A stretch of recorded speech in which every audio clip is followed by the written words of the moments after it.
हा शेवगा जवळजवळ 2.5 फूट झाल्यानंतर ह्याची पहिली छाटणी घेतली आणि ह्याला बघा अशी फुलं आल्यात.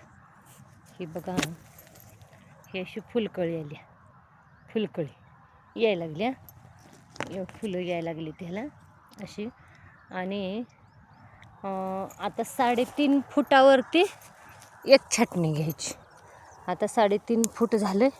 आता हे असं शेंडा खोडायचा, असं शेंडा खोडून टाकायचा असं. हां, आता हा सकाळ सकाळी जरा असा शेवगा वाकवायचा असा, म्हणजे ह्याच्या ढाळ्या उंच जात नाहीत, अशा खाली राहतात. शेवग्याला फुलं आल्या तशी हे असे